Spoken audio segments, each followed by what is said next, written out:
Very good morning to the students of class 12th. In business studies, we are here with the lecture number 12. Today we are going to start our fifth unit, that is unit about organizing. So before we start our new unit, let me give you a quick review about what we have completed in our last lecture or last unit we say. In last unit we have completed about planning, the very first meaning and definitions of planning, then next features of planning, importance of planning, limitations, as well as process of planning. Also we have discussed the types of plans: objective, strategy, program, budget, policy, procedure, method and rule. These all we have discussed in detail. Still you have any kind of a query, students, please do let me know, and also leave a comment as well as your queries on my WhatsApp group. In our fifth unit, organizing, we have a few highlights of the topics. These are the very first, concept and meaning of organizing. The next is process of organizing. We are also going to discuss the importances of organizing. After completing all this, we are going to discuss the functional and divisional organization. These are the two organization जिसके हम advantages, meanings and disadvantages को discuss करेंगे. After completing this we are going to move for formal and informal organisation, meaning disadvantages as well as advantages. Also another thing जो हम करने वाले हैं, that is delegation and decentralisation. The meaning, definition, advantages, disadvantages as well as difference between the delegation and decentralisation. Today's topic is going to be organizing, meaning and definition. As we have already completed with our earlier unit, that is planning. In planning we have already decided what to do, how to do and how things are getting done, और objectives frame करना and all that. जब हमने objectives frame कर लिए, strategies, rules, budget, program, policy, all these things are programmed, all these things are being planned. तो अब हमारे पास में पॉइंट क्या आता है, इन सारी चीज़ों को अरेंज करने का, इन सभी चीज़ों के सारे बारे में one by one arrangement order में लगाने का. सो यहाँ से आपका स्टार्ट होता है फंक्शन ऑर्गेनाइजिंग का.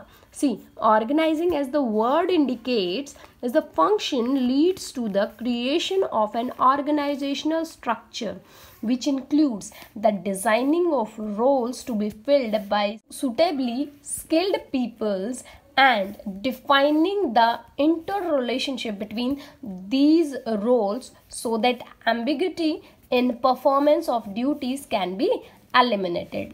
सी, इसका मतलब ये है कि ऑर्गेनाइजिंग वो फंक्शन है जो आपको लीड करता है कि आप अपनी क्रिएशंस जो आपने ऑर्गेनाइजेशन के स्ट्रक्चर में लानी है उनको क्रिएट कर सको. जो सारी चीज़ें आपने प्लानिंग्स में की हैं उनको आप क्रिएट कर सको. वर्चुअली क्रिएट किया था प्लानिंग में, but now it's time to be real, reality में चीज़ों को क्रिएट करना. Also it includes designing of roles. आप लोगों के रोल्स को डिज़ाइन करेंगे कि किस पोजीशन के ऊपर आपने किस इंडिविजुअल्स को रखना है. Also we are going to design top level management, middle level management and lower level management. ये सभी चीज़ों को हम डिज़ाइन करते हैं. And also to be filled by suitably skilled person. See, top में कौन बैठेगा, टॉप मैनेजमेंट में कौन मेंबर्स होंगे, मिडल में कौन कौन लोग होंगे एंड लोअर लेवल पर कौन कौन लोग हैं, उनको भी सुटेबली स्किल्ड यानी कि ऐसे पीपल्स को असाइन करना, ऐसे पीपल्स को अरेंज करना जो इन पोजीशंस के ऊपर स्किल्ड भी हों एज वेल एज सूटेबल भी हों.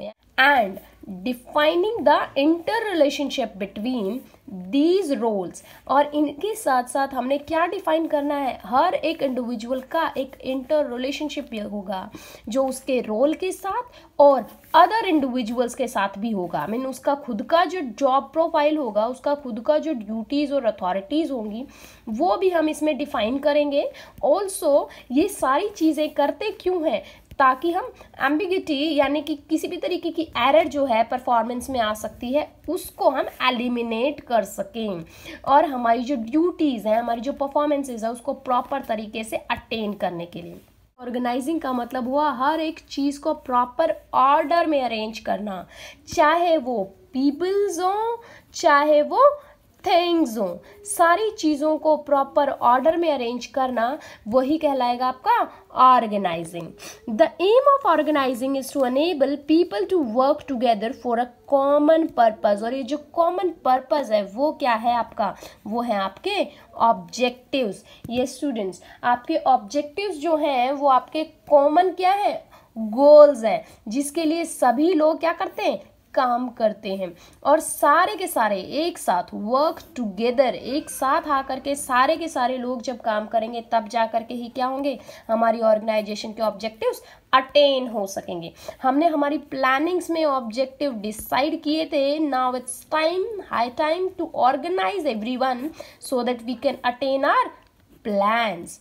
ऑर्गेनाइजिंग में हम लोगों को उनकी इंडिविजुअल ड्यूटीज भी बताते हैं, साथ ही साथ उनको रिस्पॉन्सिबिलिटीज के साथ साथ अथॉरिटीज या पावर्स भी देते हैं, ताकि वो उस काम को एफिशिएंटली क्या कर सकें, कंप्लीट कर सकें। यही हम बताने की कोशिश कर रहे हैं ऑर्गेनाइजिंग में, कि ऑर्गेनाइजिंग में हम क्या करेंगे, सभी लोगों को एक साथ लेके आते हैं ताकि सब एक साथ काम कर सकें, लेकिन सबकी अपनी अपनी ड्यूटीज होंगी। परचेज डिपार्टमेंट की ड्यूटीज क्या होंगी, कि वो रॉ मटेरियल को परचेज करें, कि प्रोडक्शन डिपार्टमेंट से पहले कंफर्म करेंगे कि आपको किस तरीके के रिसोर्सेज चाहिए, उसके बाद इनके पास अथॉरिटी है कि ये परचेज करेंगे जो भी रिसोर्सेज उनको ठीक लगते हैं उनको। अब प्रोडक्शन डिपार्टमेंट के पास में क्या ड्यूटीज हैं, कि इन्हें अपने प्रोडक्ट को मैन्युफैक्चर करना है, लेकिन उसके लिए इनके पास में ड्यूटीज क्या है, कि ये अपनी जो क्वेरी है, जो इनके रॉ मटेरियल की रिसोर्सेज की रिक्वायरमेंट्स की लिस्ट है, वो किसे देंगे, परचेज डिपार्टमेंट को देंगे। और जो भी प्रोडक्ट ये बना रहे हैं उसकी उनकी रिस्पॉन्सिबिलिटी ये भी बनती है कि उसके बारे में इंफॉर्मेशन किसको देंगे, मार्केटिंग डिपार्टमेंट को देंगे, कि हम नया क्या प्रोडक्ट बनाने वाले हैं। लेकिन इसके साथ ही साथ इन्हें अथॉरिटी भी मिली है कि ये अपनी मर्जी से जैसा भी चाहें अपने प्रोडक्ट के अंदर कोई भी चेंजेस कर सकते हैं। सो इसीलिए हम कह रहे हैं कि हर एक डिपार्टमेंट के पास में अपनी रिस्पॉन्सिबिलिटीज भी होती हैं और क्या होती हैं, अथॉरिटीज भी होती है। और अथॉरिटी और रिस्पॉन्सिबिलिटी के कॉम्बिनेशन से ही हम किसी इंडिविजुअल पर्सन के वर्कफोर्स जो है उसको डिसाइड करते हैं। और इसीलिए ऑर्गेनाइजिंग जो है हमें हेल्प करता है कि हमने जो सारी चीज़ें प्लान की हैं उनको ठीक तरीके से एग्जीक्यूट कर सकें। ऑर्गेनाइजिंग एक्चुअल में आने वाले जो एक्शंस हैं, एक्चुअल एक्शंस जो हैं उनको परफॉर्म करने में आपको हेल्प करता है। ऑर्गेनाइजिंग में हमें एक्चुअल एक्शंस परफॉर्म करने मिलते हैं। अभी तक हम सारी चीज़ें जो भी कर रहे थे प्लानिंग में वो सारी वर्चुअल थी, यानी सिर्फ और सिर्फ माइंडेड थी, दिमाग में थी, लेकिन अब हम एक्चुअल प्रैक्टिसेस में आ गए हैं। Organising is the initial first step जो हमें प्रैक्टिकल लाइफ की तरफ में लेकर के चलता है। नेक्स्ट हमारा topic that is definitions of organising. In the very beginning we are going to discuss definition given by Henri Fayol. See, to organize a business is to provide it with everything useful to its functioning: raw material, machines and tools, capital and personal. See, इसमें हमने किन चीज़ों के बारे में बात की? We are talking about the 5M, 5M की हम बात कर रहे हैं। किन किन M की? मैन पावर, मशीनरी, मटीरियल, उसके बाद मनी, उसके बाद मार्केट। सी, हमने इन सब चीज़ों के बारे में बात की है। एक ऑर्गेनाइजिंग का मतलब हो गया कि हम इन सारी चीज़ों को, इन 5M को ध्यान में रखेंगे और इनको अरेंज करेंगे। एवरीथिंग यूजफुल, जो भी हमारी ऑर्गेनाइजेशन के फंक्शनिंग के लिए यूजफुल रिसोर्सेज हो सकते हैं, चाहे वो आपका मटेरियल हो, चाहे वो आपका मैन पावर हो, चाहे वो आपकी मशीनरी हो, चाहे वो आपके कैपिटल हो, चाहे वो आपके पर्सनल्स हो, जितने भी टूल्स हो सकते हैं उन सबको आपको अरेंज करना है एक साथ, ताकि आपकी ऑर्गेनाइजेशन की फंक्शनिंग को आप क्या कर सको, स्मूथली रन कर सको। स्मूथ रनिंग हो सके इसके लिए आप सारे रिसोर्सेज को अरेंज करोगे। This is the definition given by Henri Fayol. See, what Louis Allen says is organizing is the process of identifying and grouping the work to be performed। यानी सबसे पहले क्या करना है, वर्क क्या करना है, काम क्या करना है, उसका क्या कर दो, ग्रुप्स बना दो। काम के क्या कर दो, ग्रुप्स बना दो। That was the very first thing said bye Allen. Now next what he says is defining and delegating responsibility and authority.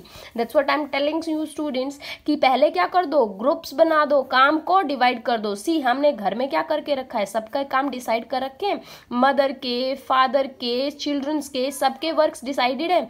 Mother घर का काम देखेगी, फादर बाहर का काम देखेंगे और बच्चों को क्या करना है, स्टडीज करना है. सी इस तरीके से हमने काम को क्या किया, ग्रुप्स में डिवाइड कर दिया. इससे क्या हुआ, काम बट गया, काम के सेपरेट सेपरेट छोटे छोटे, एक बड़े काम का जो जिसको कोई एक इंसान नहीं कर सकता था उसके छोटे छोटे छोटे छोटे टुकड़े हो गए और उन छोटे छोटे टुकड़ों को करने के लिए अलग अलग लोग हमने असाइन कर दिए. इससे क्या होगा, हमारा काम जो है इजीली टाइम पर कंप्लीट हो जाएगा. नेक्स्ट वेरी थिंग जो इन्होंने बोला that is defining and delegating responsibility and authority. Her individual को आपने जो छोटा छोटा छोटा छोटा काम दिया है ना, उसके साथ साथ उनको क्या दे दो, अथॉरिटी और रिस्पॉन्सिबिलिटी भी दे दो. जैसे मैं एक एग्जांपल आप लोगों के सामने बता रही हूँ. सपोज करो कि आपके स्कूल में एक फेट आप ऑर्गेनाइज कर रहे हो या एक प्रोग्राम आप ऑर्गेनाइज कर रहे हो. उस प्रोग्राम के लिए आपने अलग अलग इंडिविजुअल्स को रिस्पॉन्सिबिलिटीज दी, ABCDEFG, सबको आपने अलग अलग रिस्पॉन्सिबिलिटीज दे दी. अब रिस्पॉन्सिबिलिटीज क्या दिया आपने, ए को बोला कि ये वाटर टैंक्स देखेंगे, बी को बोला कि ये फूड एंड केटरिंग देखेंगे, सी को बोला डेकोरेशन देखोगे, डी को बोला कि स्टेज देखोगे, ई को बोला कि स्टेज के पीछे बैक स्टेज देखोगे, एफ को बोला कि म्यूजिक सिस्टम देखोगे, जी को बोला कि आप परफॉर्मेंसेज देखोगे कि सारी परफॉर्मेंसेज क्यू में है.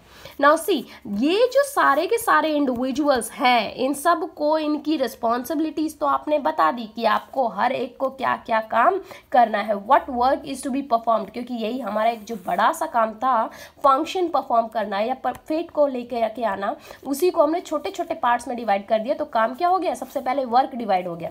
नेक्स्ट हमने रिस्पॉन्सिबिलिटीज भी दे दी, लेकिन अब इनको क्या देना है, अथॉरिटीज भी देना है. वाटर टैंक के लिए रिस्पॉन्सिबिलिटी दी है तो इसके साथ साथ इनको मनी भी चाहिए होगा और रिसोर्सेज भी चाहिए होंगे, मनी और रिसोर्सेज भी देने हैं. फूड के लिए भी मनी एंड रिसोर्सेज चाहिए होंगे, वो सारा इनको दिया. डेकोरेशन के लिए क्या सब सामान लाना है, कैसे कैसे सारी डेकोरेशन करनी है, उसके लिए हेल्पफुल हैंड्स और पैसे सब हमने इनको दिए. इसी तरीके से हमने बाकी सारे इंडिविजुअल्स के लिए भी जो सारी रिस्पॉन्सिबिलिटीज के साथ साथ इनको अथॉरिटीज मिलनी चाहिए थी, वो सारी अथॉरिटीज भी हमने क्या कर दी, इनको डेलीगेट कर दी.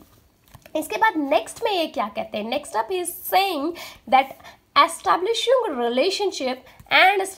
relationship for the purpose of enabling people to work most effectively together in accomplishing organization objective. इसके बाद हमने जो नेक्स्ट लाइन बोली उसमें हम कह रहे हैं कि ये जो रिस्पॉन्सिबिलिटीज और अथॉरिटीज जो हमने डिफाइन की है, उसका मेन पर्पस क्या था कि हम एस्टैब्लिश कर सके एक रिलेशनशिप बिटवीन डिफरेंट इंडिविजुअल्स. जो हमने अलग अलग इंडिविजुअल्स बनाए हैं उनके बीच में हम क्या कर सकें, एक रिलेशनशिप को एस्टैब्लिश कर सके. और ये रिलेशनशिप अगर नहीं होगा ना स्टूडेंट्स, तो आपका पूरा काम जो है ना वो गड़बड़ा जाएगा. सी अगर एक इंडिविजुअल भी अपने काम को ठीक तरीके से परफॉर्म नहीं करेगा तो आपका पूरा का पूरा काम क्या हो गया, खराब हो गया. इसीलिए हमने कहा कि स्टैब्लिशिंग रिलेशनशिप, एक काम दूसरे से एसोसिएटेड है.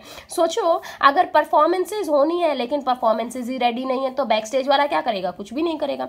सोचो अगर म्यूजिक सिस्टम ही नहीं है तो क्या परफॉर्मेंसेज हो पाएंगी, नहीं हो पाएंगी. सोचो अगर डेकोरेशन ही अच्छी नहीं है, प्रॉप्स ही प्रॉपर नहीं है, कहीं स्टेज गिर रही है, कहीं चेयर्स नहीं है, कहीं लोगों को बैठने के लिए नहीं है, तो क्या लोग उस फंक्शन में रुकेंगे, नहीं रुकेंगे. सोचो अगर वाटर की फैसिलिटीज प्रॉपरली नहीं अरेंज की गई हैं तो लोग पानी के लिए यहाँ वहाँ घूम रहे होंगे, परफॉर्मेंसेस के ऊपर किसी का, स्टेज के ऊपर किसी का ध्यान जाएगा ही नहीं. और इन सारी चीज़ों को हमने किया किस लिए है, इन सारी चीज़ों को कंप्लीट करने के पीछे जो हमारा मेन ऑब्जेक्टिव है दैट इज एम्स. जो हमारी ऑर्गेनाइजेशन के ऑब्जेक्टिव्स हैं उन्हें अटेन करने के लिए हमने ये सारी प्रोग्रेसेस की है. That's it for the day students. Thank you for watching.